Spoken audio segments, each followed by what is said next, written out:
સોનાની આપણે વાત કરી લઈએ. સોનાની તેજી હજુ આગળ વધતી જોવા મળી છે. કોમેક્સ ઉપર ભાવ 4014 સ્તરની પાર પહોંચતા જોવા મળ્યા છે અને સ્થાનિક બજારમાં 0.5%થી વધારેની તેજી સાથે સોનાની કિંમતો 1,22,572 ઉપર અત્યારે કામકાજ, એટલે MCX ઉપર 1.25% જેવી મજબૂતી આપણે અત્યારે જોઈ શકીએ છીએ અને આ જ રીતની મજબૂતી 4033ના લેવલ આપણે કોમેક્સ ઉપર જોઈ રહ્યા છે.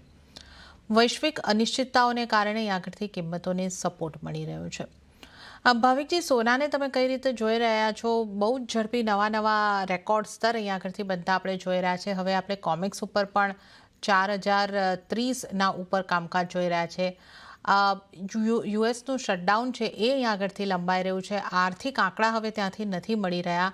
તો આ બધામાં હવે આગળના રેટ કટના સંકેતો ક્યાંથી લેવામાં આવશે અને જે હજી એક રેટ કટની સંભાવના દેખાઈ રહી છે એ કોના આધારે, એટલે આંકડા નથી આવી રહ્યા એના સંદર્ભમાં હું આપને પૂછી રહી છું, અને આ બધાની ઇમ્પેક્ટ સોના ઉપર કઈ રીતની રહેશે?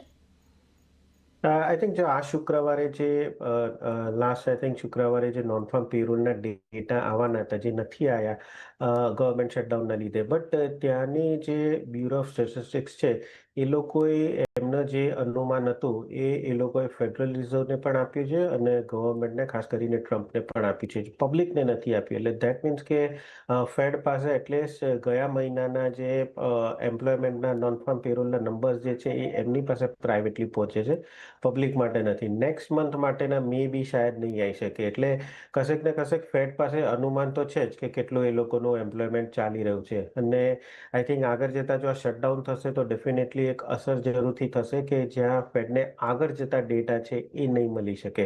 એટલે એ ઓફકોર્સ ગોલ્ડ માટે સારું છે. અને આ બધી અનિશ્ચિતતાના લીધે જ આપણે જોઈ રહ્યા છે કે બીજી બધી કન્ટ્રીઝ છે ડોલરને ડમ્પ કરીને સોનું બાય કરી રહી છે. હમણાં જ આંકડા આવી રહ્યા છે કે ચાઇના તરફથી પણ આપણે મેજર બાઇંગ જોવા મળ્યું છે. બીજી બધી કન્ટ્રીઝ જે છે, ખાસ કરીને સેન્ટ્રલ બેંક છે, ડિસ્પાઇટ આટલા હાઈ પ્રાઇસીસ છે, એ લોકો જે બાઇંગ જે સોનાની છે કન્ટિન્યુઅસ કરી રહ્યા છે. જેટલો યુએસનું ગવર્મેન્ટનું શટડાઉન લંબાશે એટલું જ મને લાગે છે કે સોનામાં તેજી છે કન્ટિન્યુ રહી શકે. પ્લસ અત્યારના પોલિટિકલ ટર્મોઇલ ફ્રાન્સમાં જોવા મળી રહી છે, ઇકોનોમિક વરીઝ જે છે જાપાનને અર્જેન્ટિનામાં જોઈ રહી છે, અને રશિયા અને યુક્રેનનો જે વોર છે એ ઓછું નથી થતું. ઇનફેક્ટ હવે એ લોકો એનર્જી જે સેક્ટર્સ છે એના ઉપર એટેક કરવાનું ચાલુ થયું છે. એટલે આ બધા જ જે ફેક્ટર્સ છે સોના માટે સારા જ છે. અને એટલે જ હર એક લેવલ આપણે જોઈ રહ્યા છે કે જે રેઝિસ્ટન્સ છે એ ઇઝીલી બ્રેક કરે છે. મને લાગી રહ્યું હતું કે $4,000 જે લેવલ છે ત્યાં મે બી સોનું અટકશે, પણ એ પણ ઇઝીલી પાર કરીને 4,040 સુધી આવી ગયું છે કોમેક્સમાં. એટલે હવે મે બી નેક્સ્ટ સાયકોલોજીકલ 41 ને 4,200 છે. એટલે ઉપર કેટલું હજી સોનું જઈ શકે એ થોડુંક પ્રિડિક્ટ કરવું ડિફિકલ્ટ છે. પણ આ જે ફેક્ટર્સ જે છે એ બધા ક્લિયરલી ડ્રાઈવ કરી રહ્યા છે સોનાને તેજી તરફ. અને હજી પણ હું રિકમેન્ડ કરીશ કે અહીંયાથી શોર્ટ ના કરો નેકેડ. ભલે તમે નવી પોઝિશન ના લો, બટ અહીંયાથી શોર્ટ ના કરો. ઓવરઓલ ટ્રેન્ડ જે છે એ પોઝિટિવ જ દેખાઈ રહ્યો છે. આજના દિવસમાં પણ ઓપનિંગમાં જ આપણે જોયું કે તેજી તરફ જ વર્તર ચાલી રહ્યું છે. એટલે આજે પણ 1,22,200ની આસપાસ સોનું આવે છે તો બાય કરી શકાય છે 1,22,800ના ટાર્ગેટથી. અને સ્ટોપ લોસ રાખી શકાય 1,22,000નો. આટલા હાઈ ભાવે હું ચેસ કરવાની રિકમેન્ડેશન નહીં આપો, બટ ઇન્ટ્રાડે જો થોડુંક કરેક્શન આવે છે તો ડેફિનેટલી બાય કરી શકાય છે. ઓકે, તો અહીંયા આગળથી સોના માટે જે સ્ટ્રેટેજી તમારે અપનાવવાની છે, શોર્ટ નથી કરવાનું, જો પોઝિશન છે એને હોલ્ડ કરો, અને ઇન્ટ્રાડે માટે તમારે માટે જે સલાહ બની રહી છે, થોડા ઘટાડે ખરીદી કરીને ચાલો 1,22,000ની આસપાસથી 1,22,200ના લેવલથી તમે બાઇંગ કરો. 1,22,800ના ટાર્ગેટ ઇન્ટ્રાડેમાં બની શકે છે. 1,22,000નો સ્ટોપ લોસ તમારે ધ્યાને રાખવાનો રહેશે. તો આ આપણે સોનાની વાત કરી છે. અને ચાંદીની વાત કરીએ તો ચાંદીમાં પણ ખરીદારી આગળ વધી રહી છે અને અહીંયા પણ રેકોર્ડ સ્તરોની આસપાસ કામકાજ. વૈશ્વિક બજારમાં કિંમતો આશરે 1% વધીને $48 પાર, 48.74, એટલે લગભગ આ મજબૂતી 2%ની થવા જઈ રહી છે. અને સ્થાનિક બજારમાં તમે નજર કરી લો, ચાંદી જે છે એ હવે લગભગ 1.5 લાખની આસપાસ પહોંચવાની છે. અત્યારે 1,48,200 ઉપર કામકાજ થતાં આપણે જોઈ રહ્યા છે. હવે આ વર્ષે અત્યાર સુધીની આપણે વાત કરીએ તો લગભગ 60% જેટલા વધારેની એનાથી વધારે તેજી આપણને ચાંદીની અંદર ઓલરેડી જોવા મળી ચૂકી છે. ભાવિકજી, ચાંદીને કઈ રીતે જોઈ રહ્યા છો? ચાંદીમાં પણ આપણે શાનદાર શબ્દ પણ અહીંયાથી ઓછો પડી જાય એ રીતના આ વર્ષમાં કામકાજ થતું જોવા મળ્યું છે.